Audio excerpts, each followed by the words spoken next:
I want to welcome you to the program. This is something we talked about the last couple of years about having some sort of program, evening talk, in addition to just the veterans uniforms display. And I want to say thank you to Sarah Fisher for helping me set a lot of this displays up this year and last year. But when I started in 2011, the second year I was here, 2012, I realized there really wasn't anything really in Wyandot County at that point for a lot of veterans. And especially like the museum closed at the end of October, so there was nothing in November. So I said, why not, pull out some of the uniforms, because we had a lot of really interesting items on display, and it was just for a single day, and people said, we wish, we'd have known, we want to come to that. So the next year got a little bigger, and then people started donating uniforms, so it got bigger, and then it got to the point where this was a way to feature a lot of the uniforms and military artifacts that are donated throughout the year.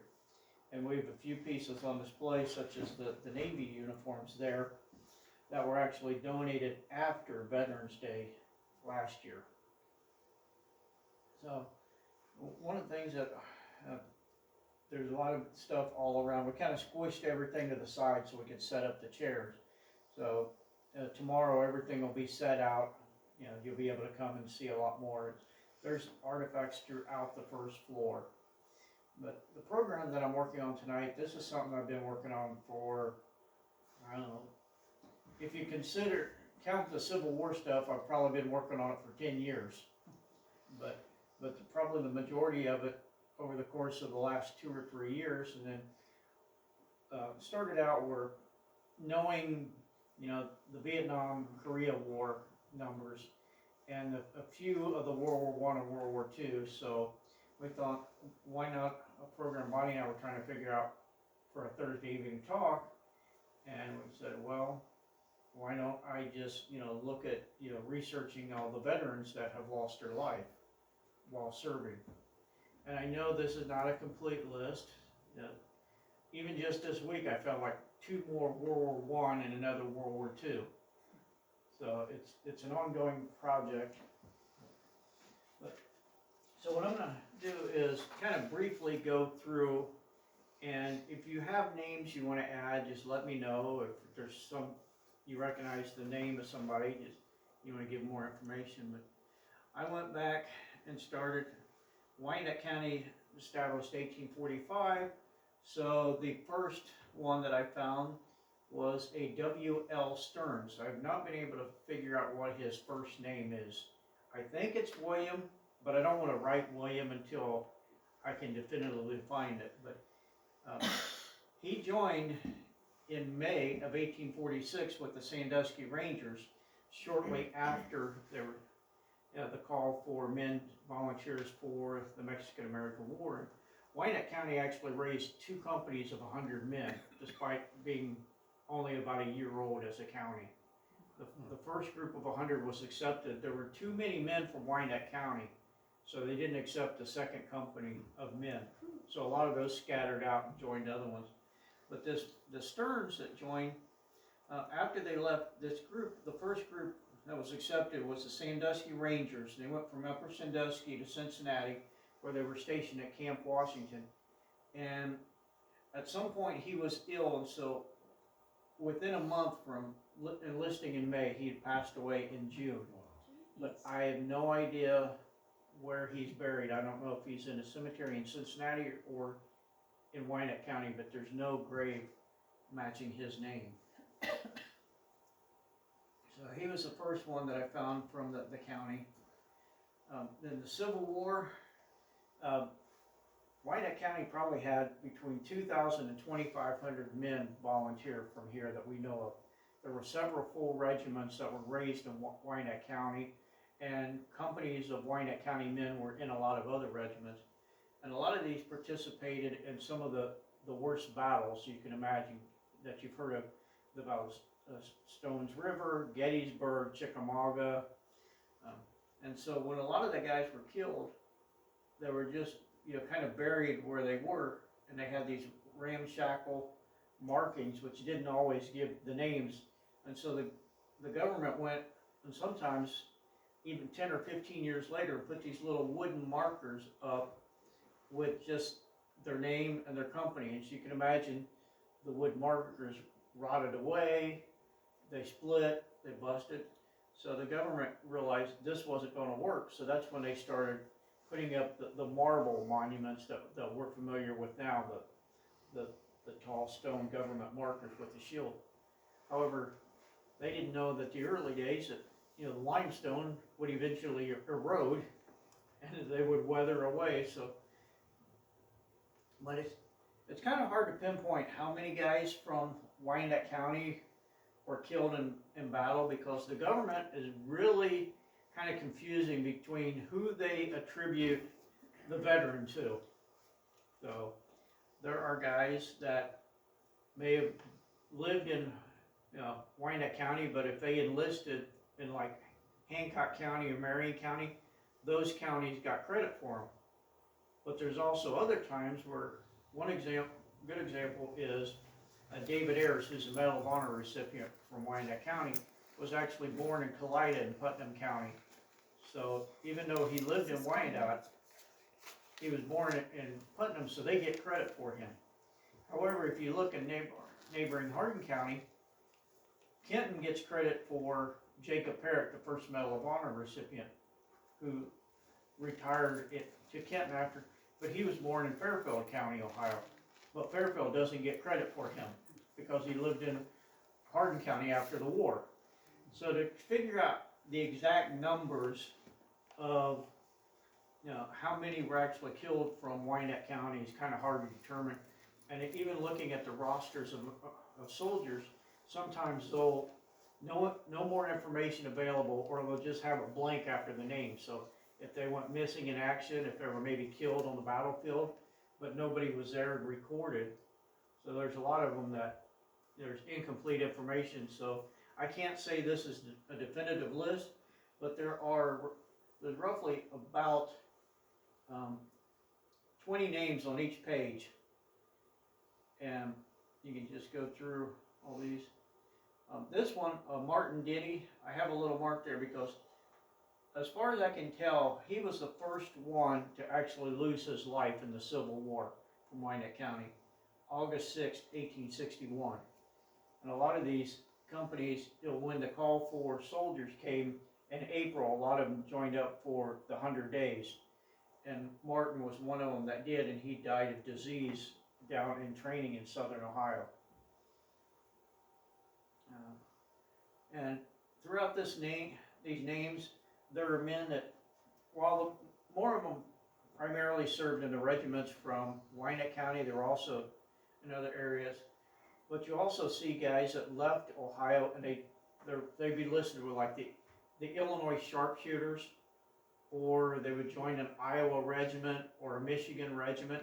So they didn't all Wyandot County didn't always serve Ohio regiments. But if you look through the list, not counting the ones that died, but just the ones that served, you'll see almost every regiment in Ohio had probably at least one Wyandot County guy, especially towards the end. When they would find a regiment was filled, they'd go get a ride to a neighboring county so they could enlist in another National Guard unit being raised so they could serve. Some of these names you'll recognize in local cemeteries. There's Enos and Otis Goodman that are out in the Ritchie Cemetery. I have actual pictures from them later. Philip Grubb is in Mexico. So there's a large list, and you'll see several of them the same last name.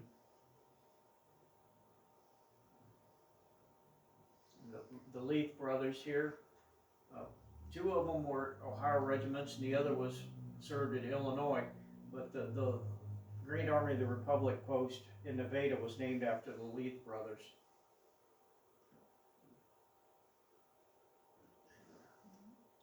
This one was kind of confusing. Thomas Wilkerson Petty. The Wharton Grand Army of the Republic post was named after him, and it was known as the Wilkerson post. Or also, sometimes it was misspelled, the Wilkinson post. I spent literally months trying to figure out who the soldier by the name of Wilkinson was for this. Well, found out it wasn't. It was a musician named Thomas Wilkerson Petty. It was named after his middle name.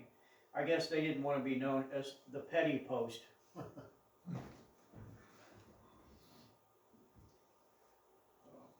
back.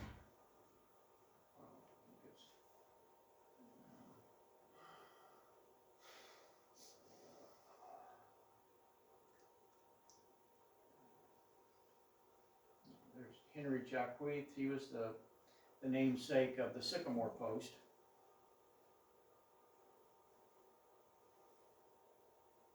And you see, they're just a large list. Rudolphus Robbins. Major Robbins was the highest ranking officer from Wyandot County to lose his life in the war. But they're just, almost every cemetery in Wyandot County has the Civil War guys. So to try to go through and tell you how these guys died or which ones were in Andersonville, you know, that's probably a 3-hour program just in itself. So here's a couple pictures. It's kind of hard to find pictures of a lot of the guys that served from Wyandot County that were killed in action or died of disease. So it wasn't all, you know, that they died in the military service from being killed in action. There were several guys that were drowned. There was at least one that was on the Sultana when it exploded, and he was lost in the Mississippi.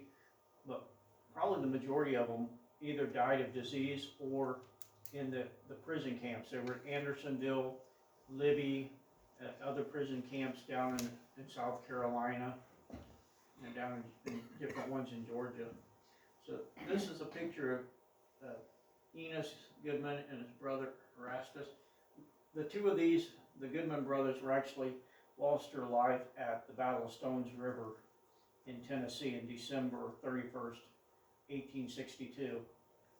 And they were initially buried on the battlefield, and then the family brought their bodies back, and they're buried in Ritchie Cemetery. They actually have a brother, David, who served with the Michigan Regiment. He survived the war. And these came out of a photo album that are in our collection, and we actually have, and these are taken in Upper Sandusky before they went off. We have one of David in his full uniform, which is really nice. And then there's Private John Suber, which is a nice image of him probably taken during the war with his rifle and his military uniform. The Spanish-American War, while it was a brief conflict for only about a year, there was a group, the Company B of the 2nd Ohio Infantry, was raised here in Upper Sandusky, and they went off to fight. And they actually, you know, they went down to Chickamauga to the Civil War battlefield, and that's where their camp was set up outside of Knoxville for the training. They didn't actually leave the United States. Most of them stayed there, but there were 2 of them that died of typhoid fever down in Tennessee. One of the things, when I did a Spanish-American War program earlier, a lot of people didn't know that we actually have a porthole cover from the USS Maine here in Wyandot County, down at Harrison Smith Park. The 2 gentlemen, the first one that lost his life was Edward Wirtz. He died of typhoid fever July 30th, 1898. And this is a copy of the article in the newspaper, you know, announcing that his parents had received a letter about his death. Now, most of these, when the guys went down, when they were really sick, they knew they probably weren't going to survive. They contacted the parents and allowed them to come down and spend their last couple of days with the soldier. So I can't imagine, you know, the father going down and sitting at his son's bedside, knowing within a few days, you know, he'll be gone. And so this Edward is actually buried over in Crawford County, even though he served from Upper Sandusky. Jesse Cole, who died in September 9th, 1898, again, typhoid fever, down at the hospital. So this is his obituary that was put in the paper. and notifying, it tells that he served with Company B of the 2nd Regiment, and he died at Knoxville, Tennessee. It was actually in a Sternberg Hospital, which was the camp hospital in Chickamauga. There was actually such a big outbreak of typhoid fever at the battlefield that they actually moved a lot of the troops off of the battlefield and into the outskirts of Knoxville, Tennessee, hoping to get away from some of the swampy water and land that was causing a lot of the deaths. But there were probably about a dozen of the men from Company B that didn't come down with the typhoid fever, and they were handpicked to go to Cuba to serve with the hospital units down there. World War One. This is the new monument that Tom Eystone talked about that was put up recently. And this is a group of listing of the soldiers. And when I started, I had the official list of 18 soldiers that were credited to Wyandot County from the government. And I think I'm up to like 27 names now. So, William Clutie from Cary, he died November 25th. He's actually the last one that is credited as dying from the World War I from Wyandot County. Even though the war officially ended on November 11th, he actually died in an automobile accident a few days later, so he's officially credited as being, because he died in Europe, so these little dashes, different markings, so these are ones that died in combat. There's ones that died from of their wounds.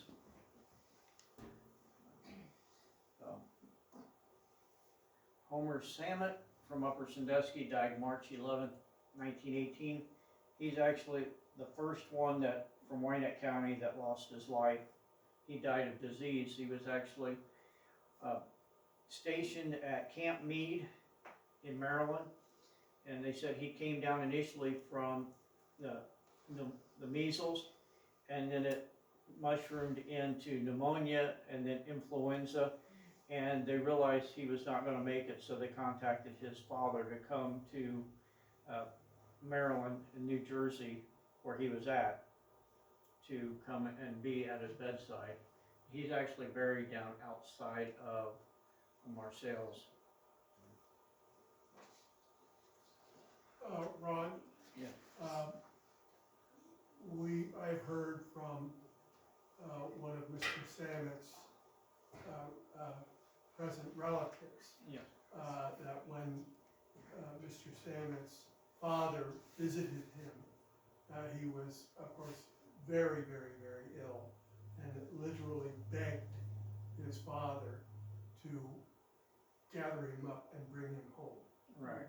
But he could not, because he was still considered to be he was still in active duty in the military. That's right. So didn't bring him home, and he may not have survived anyway even if he had.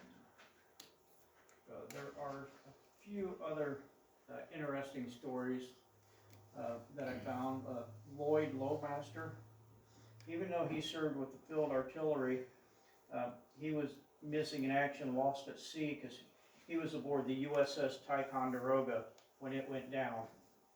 So even though he was a soldier in the Army, but he went down on a Navy ship. So the majority of them, if you don't see anything by their name, that indicates that they died of illness in the service. This little dashed thing up, Ralph Spittler, he was the only one that I could find that was officially attributed to the United States Navy who lost his life during World War I. So it's actually, we have more Army guys that died at sea than there were actually Navy guys.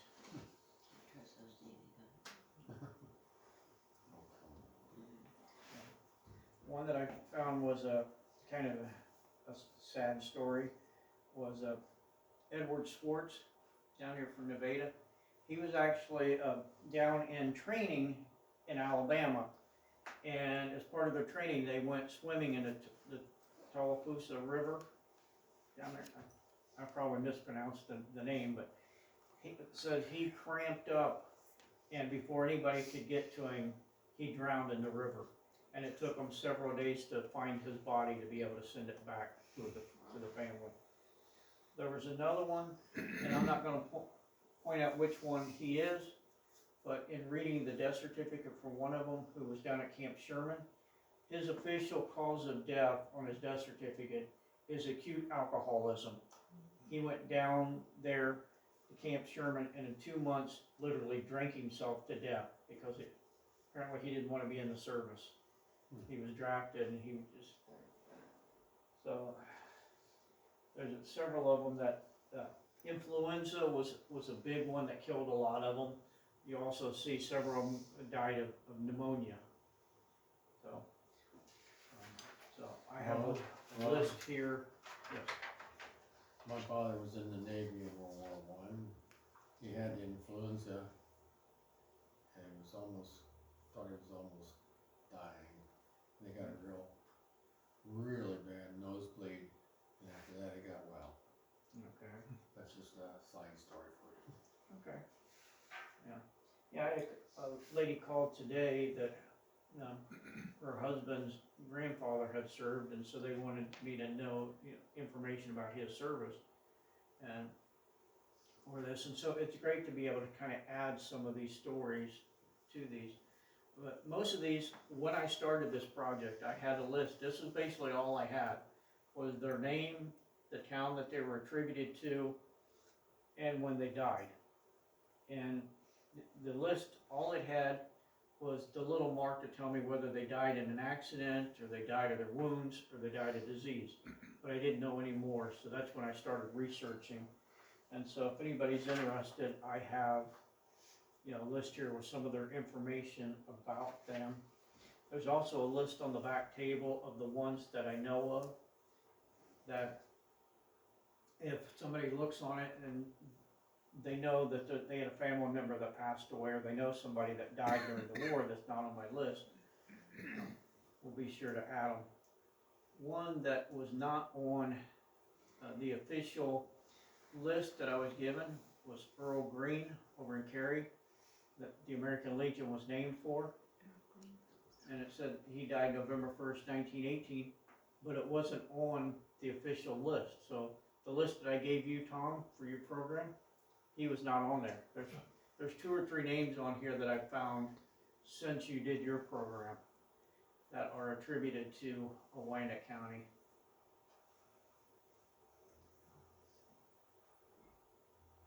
Here are a couple pictures that I found of some soldiers. Find a Grave is a great source, because not only do the family members from here in Wyandot and the surrounding counties make a page for them, but you also see the ones who were buried overseas at the National American Cemeteries in Europe. And a lot of these will actually track down the photographs and put the images with them. So you're seeing there are very few images of the Civil War. We're starting to see more of the World War I. And I really like this one I found online. This actually came from the family of Raymond Ely, but it shows him just kind of sitting there, kind of maybe taking a deep breath, getting ready for chow. Got a little mess kit there. So normally you just see the men there in the soldier really kind of straight and rigid. So this is a nice kind of action. And then you'll notice some are in their uniform, or others they found like maybe a yearbook photo or something to add.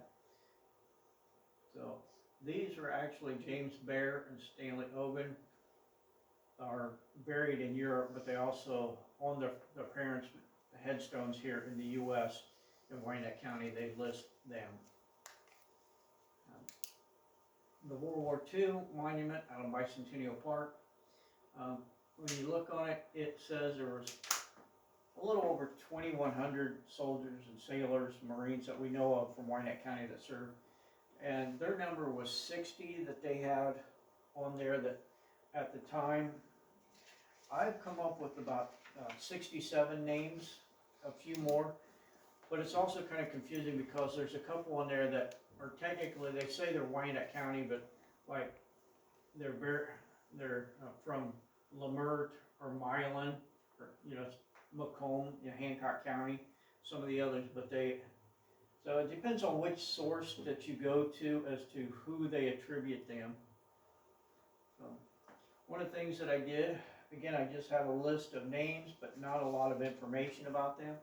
So I started going to, looking online where I could find information, and went to the library, looked up a lot of their obituaries. So, Private Foster Stipe was the first soldier from Wyandot County to lose his life during World War II. So, Franklin Hosterman, he was a railroad man who was actually, he worked as a brakeman over in Germany on a military railroad. And there was a train that was coming back from Belgium to Germany that crashed. So there was a train wreck, and he was killed in the wreck.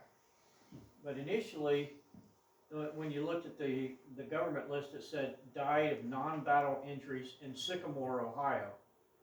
I was like, why? How did this guy end up in Sycamore? Did he come back on leave and die in an automobile accident? So I looked him up. No, he actually died. He was a member of the 744th Railway Operations, and based out of Belgium, and he was killed in a train wreck over there. But whoever marked it, he was from Sycamore, so somehow it got mixed up that he died in Sycamore, which was confusing. Kenneth Eugene Barth was another one.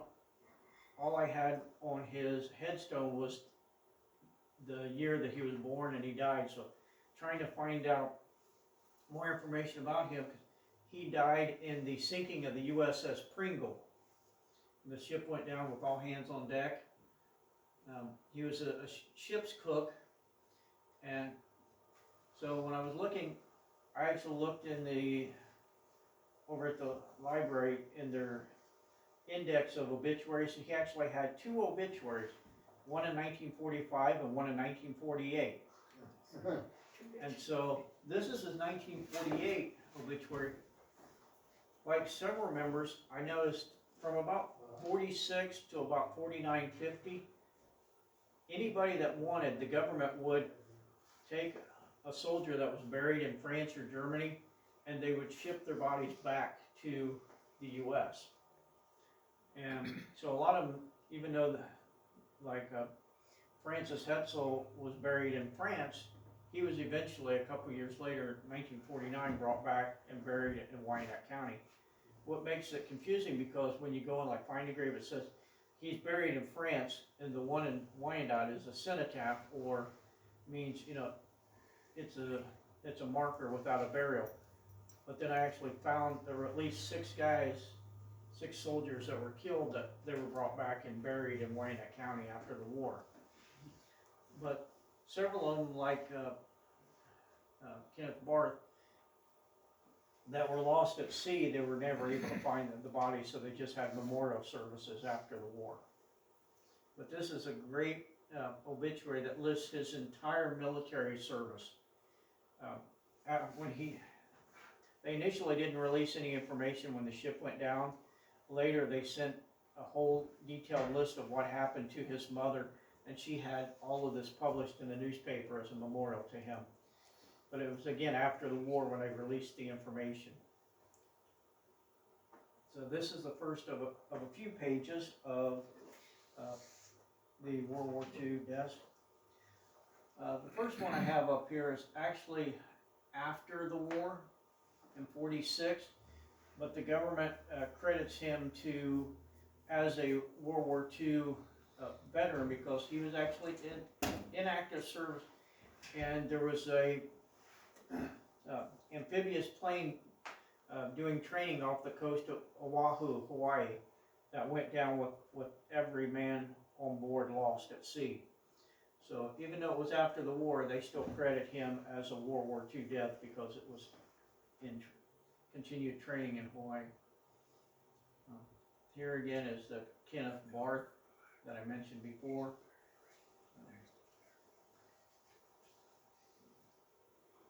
Hey Ron, Yeah. I had an uncle that died in World War II, Howard Woodrick, and he was in the Bataan Death March. And when the Americans were advancing, they loaded these prisoners up on ships to get them out of there, put them in the bottom of the hold and all that sort of thing. And it was never marked as that there was American prisoners on board. And one of our submarines came and sunk the boat. And it said these prisoners were trying to get, some survivors said the prisoners were trying to get up out of the hold, and the Japs were beating them with things to keep them down.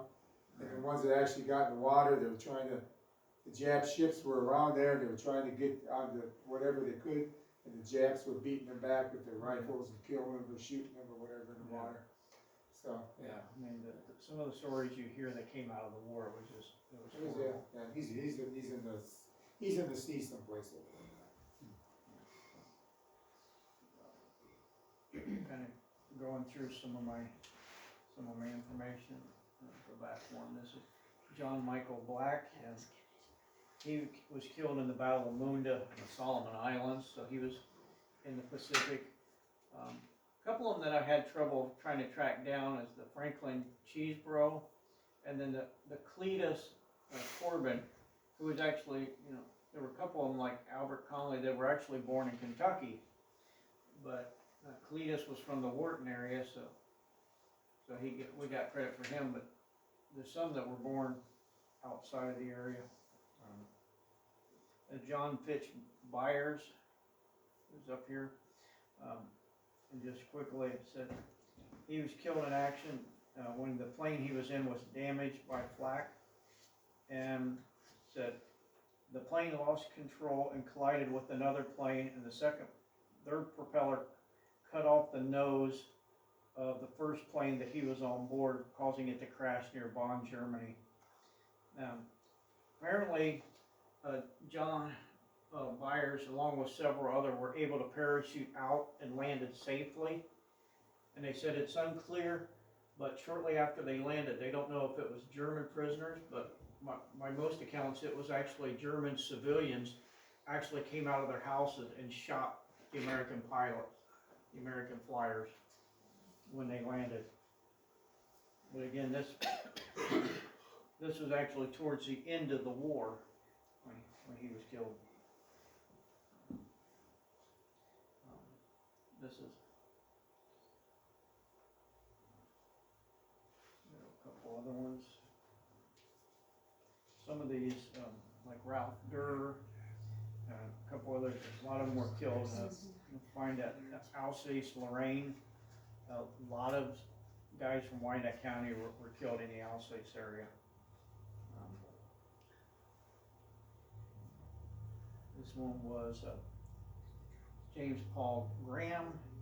He served on board the USS Birmingham, and said while rendering aid to the USS Princeton, which had been heavily damaged in the Lafayette Gulf, a bomb magazine exploded.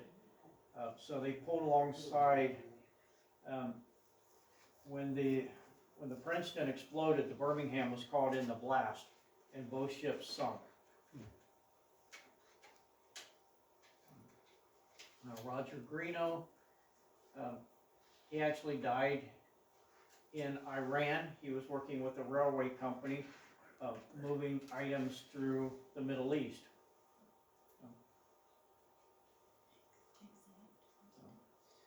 Donald Hankins, it was another sailor. He was on board the USS Bunker Hill, and they were killed by a kamikaze attack during the Battle of Okinawa.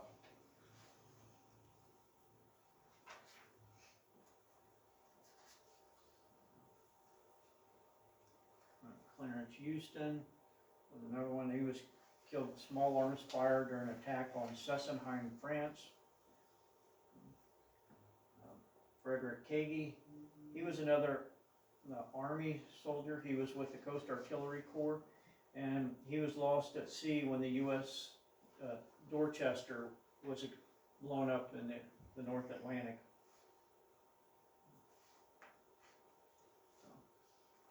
Down here we have Chester Malaby, who was a co-pilot of B-29 Super Fortress, nicknamed Peachy. when it was attacked by an enemy fighter. Said it crashed in Shinakawa village in Tokyo, Japan. He was actually the pilot of the lead plane in the attack over Tokyo. So, when he was actually, his body was recovered several years after the war, and he was actually buried at Jefferson Barracks National Cemetery in St. Louis, Missouri.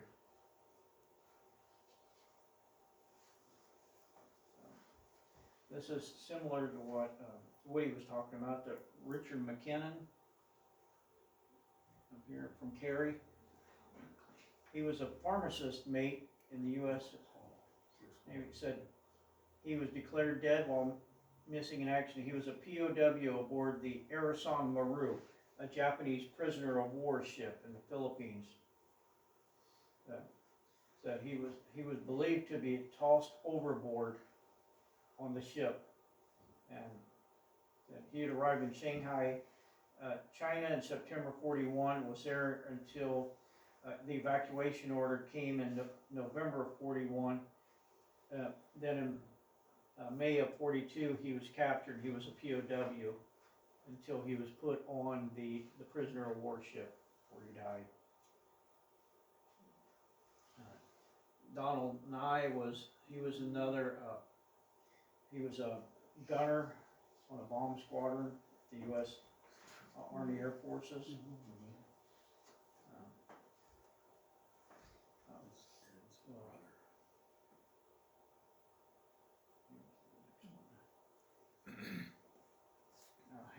Wayne Raymond, he actually was killed during the D-Day invasion. Well, we actually have about 3 guys from Wyandot County that were killed during D-Day. One was actually stationed on a ship in the middle of the Atlantic. It was a support vessel for the Navy, and they were actually shelled from the coast by the Germans, and they sunk the ship. William Reynolds, he was also aboard the U.S. Dorchester. So there were a couple guys from Wyandot County that were on the same ship. Clayton Schumann, he was the one.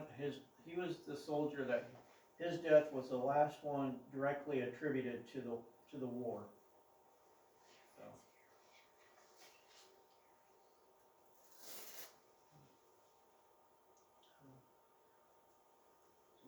We're getting towards the end of them. So here is Foster Stife, who was the first soldier from Wyandot County killed in action.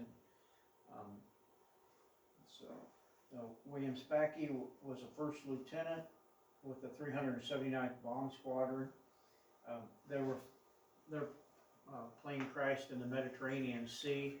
He was declared missing in action. Ron, Harold Wagner there, he was my mom and dad's best man at their wedding, and he was killed. They were married on April 9th of 1944, and he was presumed missing officially on April 9th of 45, their first anniversary. And the Leroy Tooley right above him is buried overseas too. Was a friend of my dad's. Yeah, there's one that I'll go back real quick. There's one I wanted to kind of point out. And I mentioned this to a couple people earlier, but there's a Harry Gilbert Kern. He actually was on board the USS Indianapolis when it went down. So anybody that knows kind of the history of World War II, the Indianapolis was reportedly carrying the atomic bomb, and so they could not radio, when they were torpedoed for help, because nobody was supposed to know the route they were sailing. So, over 600 of the men died when the ship went down. The other 300 or so in the water. They said eventually only a couple hundred of them actually survived, fighting off the sharks. But our veteran was actually, apparently went down immediately with the ship. So I was able to find online some images of a lot of the soldiers, so we get to kind of see what some of them look like. Again, this is great, you know, with Find a Grave, families putting their pictures up. So we have Armstrong, Rodman, Dean. And you'll see some of them are in uniform, some are just headshots that were taken like out of the yearbooks. This one kind of threw me for a loop when I first came up, saw the name Bonnie Summerall. I'm like, I haven't seen a woman, female from Wyandot County killed or lost her life in war. And I'm thinking, well, was this, you know, a nurse or something? Until I started researching and found out that it was a gentleman. But as far as I could tell, we have not had, now there may have been someone that died in peacetime, but I have not seen anyone, a female service member from Wyandot County that lost her life. There's Harold Wagner. And don't ask me where this picture's from, because I don't know. I just found it online. It's like, it's interesting. All these others are headshots, and it's like, why does this look like he's in a police lineup? But that was the photo that the family had uploaded. So I was like, it's really great to actually be able to put a picture to the, you know, with the name when we're telling these stories. And the research that I've done is actually going to go into our archives here. So next year, you know, or in future years, we'll be able to pull up some of these pictures, put them out, and then put the information with them. So as we're getting closer, we're up now in the Korean War. There were only 3 service members from Wyandot County that lost their life during the war. There was supposedly a 4th one that died in training, but I haven't been able to track him down yet. This one, John Frederick Kale, he was an ensign, pilot, served on the USS Philippine Sea, died after a mid-air collision off the coast of South Korea on August 5th, 1950. Ron, Yeah. my mother used to be friends with his mother. Okay. They lived out Mifflin Township, and they had always had a windsock out there because he was a pilot, Okay. and that was neat. Yeah, we actually have, this is a picture of him in his uniform. We actually got a call about 2 years ago from a lady who was in North Carolina. She'd been cleaning out her parents' house in Florida, and she came across her great uncle's Purple Heart and documents and his pilot's wings and stuff. And she's like, there's no one left in the family to keep these. Would the museum be interested? They also have a pilot's chart in which they have marked on there the flight of his plane, where the collision occurred, and where they went down in the sea. And so, you know, of course, we said, you know, definitely we want to give that a home. So if you were to go upstairs into the modern military room, upstairs you'll see Ensign Kale's Purple Heart. We were honored to be able to preserve that and continue to tell his story, because it's, with only 3 service members from Korea that lost their life, to actually be able to have something connected to them. James Gatchell, he was a private first class with 3rd Battalion, the 38th Infantry Regiment. So he was killed in North Korea. So you'll see here, the parents made this really nice monument over, I believe it's Spring Grove Cemetery, with a lot of the information about him, and then there's other family members are kind of down below. This Harold Marvin Swihart, who is buried over in Pleasant View Cemetery in Sycamore. He was a master sergeant with Company C of the 7th Infantry Regiment, the 3rd Infantry, and according to a lot of reports that he was wounded in action May 24th, 1953, died from his wounds the following day. one story said that there was like a grenade or something that was going off, and he reportedly, you hear the stories of the guy jumping on the grenade.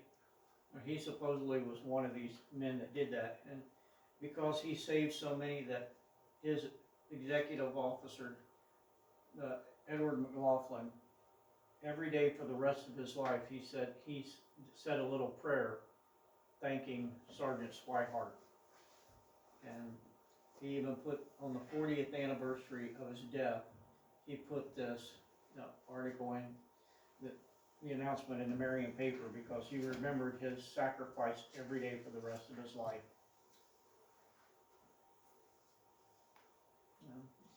I'm going to come up to the Vietnam War, and it's kind of hard to see here. This tablet is chock full of names.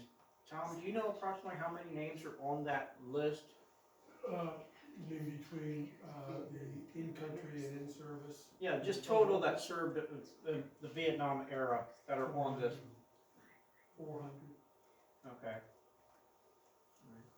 And Tom mentioned the other night when he did his program that there's actually additional names added on some of these monuments. As research and they find more, somebody says, well, you missed my relative. It's like, well, okay, well, maybe they're living, in Iowa now, but if you go in the records, they say, well, he was from the Cary area, but if he settled after the war, they may have credited him to another state. So, but in the center here are like the 11 known service members from Wyandot County that lost their life during the Vietnam War. This one, the first one to lose his life was Master Sergeant Richard Filiator, and I apologize if I mispronounced the names. So this is a picture of him in uniform. He was killed on February 20th, 1966, in the Quang Tri province of South Vietnam. He's actually buried in Arlington National Cemetery. Unfortunately, nobody's uploaded an image of his headstone in Arlington, so he is the one Vietnam soldier that I do not have a copy of his marker. Daryl Raymond Korfman, Company A of the 503rd Regiment, 173rd Airborne Brigade, was killed in Vietnam. And he's buried in Pleasant View Cemetery, so it's kind of hard to read, but there's his Medard Ruley.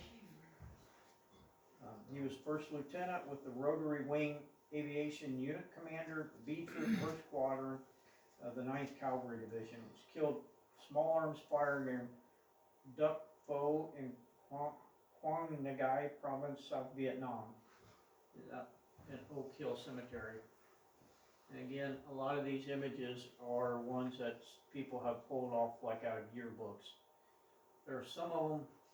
James Chadwick, we have Milton Chadwick comes, and he has donated a lot of things from the Chadwick family, and just this past year he donated a full box of items from Jim Chadwick. So he's one that we have a lot of his personal effects from service. Almost everything that he had with him when he was killed in his footlocker that was sent back to the family, they have since donated to the Historical Society.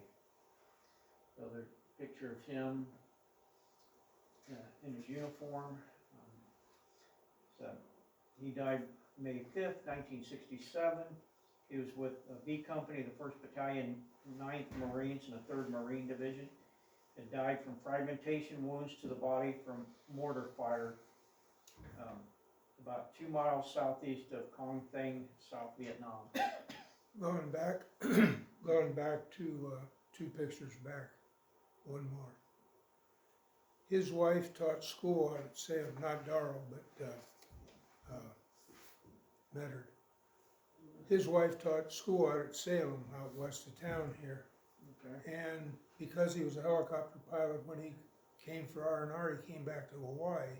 So she resigned her job, went out there, and she was out there when he was killed. By that time, I had taken a contract to teach in her position. Well, And it bothered me for years that, right, you know, there, she lost her husband, she had a new baby and no job.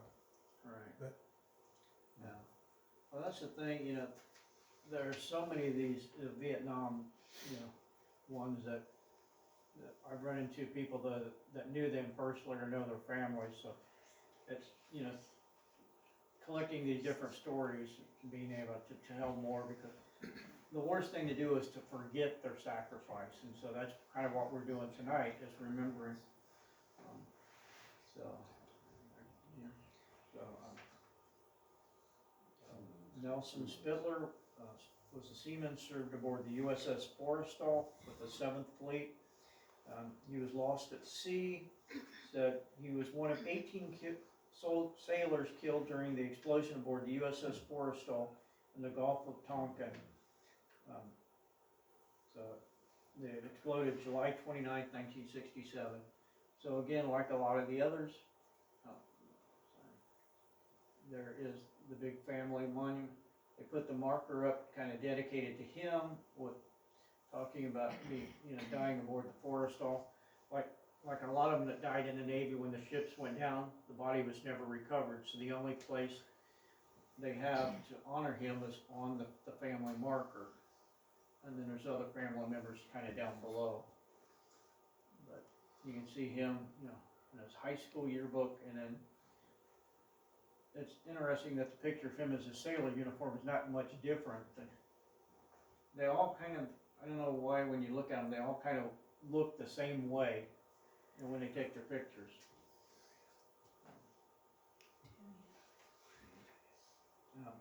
Reese Allen Critchfield from Upper Sandusky died January 21st, 1968. So he was a rifleman with the 3rd Battalion, 26th Marines, killed by an explosive device in a Haiphong municipality, Quang Tri Province, South Vietnam. He's actually buried in Union Cemetery in Ashland County. So, again, even though he's, you know, a Wyandot County, he was actually, the family was down from the Ashland area, so he's actually buried with them. Jack Crosby Bogard, private first class with E Company, 2nd Battalion, 26th Marines, killed in action in Vietnam, and buried in Pleasant View Cemetery. He was killed at Quai Son. Okay. Alright, yeah, that's all it had in here. All I could find was that he was killed in action in Vietnam, but it didn't tell me where. Okay, thank you for adding that. Gordon K. Hughes, 2nd Lieutenant. He was actually an infantry unit commander with Company C, the headquarters company, 60th Infantry Regiment, 5th Battalion, 9th Infantry. He was killed in action during a small arms attack on fire support base Jaeger in Dinh Thuan Province, the Mekong Delta in South Vietnam. He's actually buried in the Vale Cemetery down near Marseilles. He was killed on his birthday. Yeah, I saw that, Now, February 25th, 66. but one thing to mention, you know, the pictures, if you look, they all seem to kind of want to look, you know, kind of off in the distance, so they all. Ron, you're too young to remember, but that's how we posed for our Yeah. high school pictures. Do you pick up, I mean, good Just heavens. what I I'm was used saying. to, you know, all the No. students looking forward, and I'm No, noticing almost all of these pictures in the 60s, they're all either looking to the left, Yeah. looking to the right. Well, they told you to. That's Yeah. right. yeah, go look in the yearbook, you'll see. that- Gotta go outside and do Yeah. it. Yeah, they. Yeah. We weren't supposed to expose both ears in the picture, Okay. just kidding. Yeah, I just kind of, you know, thought it was interesting, you know, as I was looking at these pictures, just how they're all kind of looking off in the distance. We're looking towards the future. That's what we're doing. We're looking to get out of high school. Yeah. Yeah. So, Charles Ronald Goling, he was a hospital corpsman, 2nd class with the U.S. Navy. He was attached to the 1st Battalion, 27th Marine, 1st Marine Division, and he died of his wounds following an artillery rocket mortar attack in Quang Nam, Vietnam, buried in Nevada Cemetery. Apparently, he was sort of like almost like a medic, so he was assisting in the field with the Marines, even though he was Navy, and he was killed during an attack while rendering aid to his fellow service members. Ron? Yes. Hospital, there was a hospital corpsman that raised a flag with the Marines on Iwo Jima. I don't know if you knew that. No. Yeah. My daughter was a hospital corpsman in the Navy, so. But it was, I thought that was, kind of interesting that he, even though he was with the Navy, they'd attached him to the Marines, and so, while serving as a, sort of a pseudo field medic, he was unfortunately killed in combat.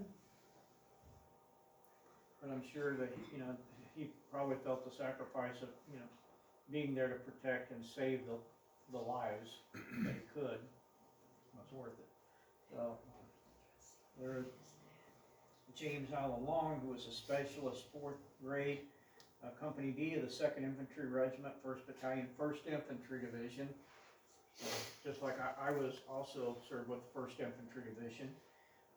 He was killed by small arms fire in Phu Loc Long, South Vietnam, and buried in a Nevada cemetery.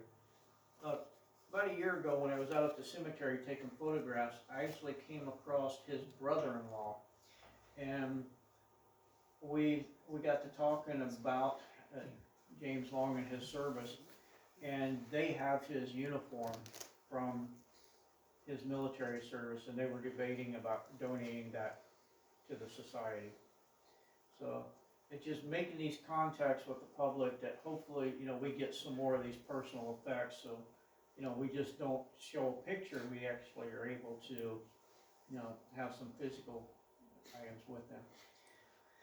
The last one that I'll mention is Stephen Joseph Tesmer, who was a cryptologic technician, 2nd class in the U.S. Navy.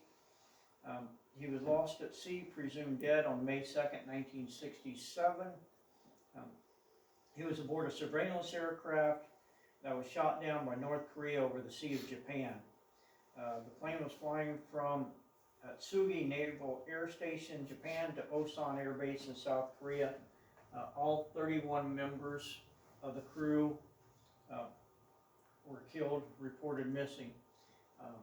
He actually has a memorial in Arlington National Cemetery, as well as this really nice memorial. If you've go out to St. Peter Cemetery, there's a really nice stone, almost like an altar with an angel and stuff above, and then this little block is in the middle of it that said, lost over the Sea of Japan. He was April 15th, 1969, and through my research, he is the last known, at least the last service members that I could find from Wyandot County that actually lost their life.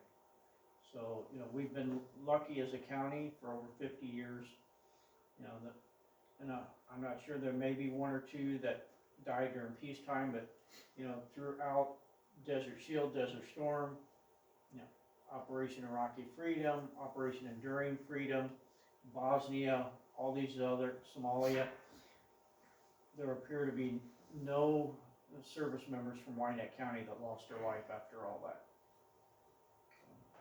Yes. So, Mr. Tesmer, as you mentioned, died it was a spy plane over the Sea of Japan. And therefore, the U.S. government does not consider Mr. Tesmer to be a casualty of the Vietnam War. Okay. We do. Yeah. Yeah. Well, the information that I found was that the official, the state of Ohio list of Vietnam War deaths had him on there as part of the 11 that were attributed to Wyandot County. Sure. So even if the government doesn't recognize him, the state of Ohio does. Well, yeah, I was standing beside him in band class. I played the snare drum and he played the big drum, Bass drum. bass drum. when the announcement came over the PA that President Kennedy was dead. He was a good guy. Somebody? Yeah, and I was in the Philippines, we stood on Orange Beach 1, Orange Beach 2, where the Allies came in on the beach to attack the Japanese, Yeah. and they still had the pillboxes there, they still had the fortresses there, as monuments to what was going on, and if you stand on that beach, it's really something to, you look out over the ocean and you look at the pillbox, and you can just see how difficult it would have been, and it just, it's surprising anybody survived those things. Man. Right. My memory of Steve is that, when the marching band was out Yeah. on the field for football games, nobody put the kind of effort into playing the bass drum that he did. Yeah. And following their performance, when they would march off the field and they were standing on the sidelines, putting instruments and things away, he would be sweating profusely, like he just had a serious workout. Okay. So this was kind of the end of my program, so you can see that, you know, there's been a great influx of patriotism in Wyandot County. You know, we've had, you know, service members volunteer from this right at the beginning of the county being formed, and we still have, you know, people, you know, volunteering today to join the military. You know, a lot of the guys that, you know, died during, you know, World War I, World War II, Korea were, you know, some of them were drafted, but today, you know, with the all volunteer, and we've been lucky that, you know, we've not had to have a local family, you know, get that phone call. But, you know, reading some of the newspaper accounts of the parents being told that, you know, their son was missing in action, and then 2 months later they said, well, the reason he was missing is because he was killed, and we just now learned where he was located. Well, thank you, Ron. Thank you. Thanks for coming. Yeah, Ron, you can tell Ron has done a lot of research and works really hard on this, and we appreciate it, Ron. You do. Yes, thank you. Thank you. And, you know, there's still lots of research to be done, because there's a lot of these, you know, that all it says were, you know, especially the World War II guys were killed in Germany, killed in France, and trying to figure out exactly where and when. You know, I know the when, but a lot of the early newspapers accounts say that the parents will be informed of the details at a later date. And then you don't always find those details in the newspaper. Thank you for attending. Thank you.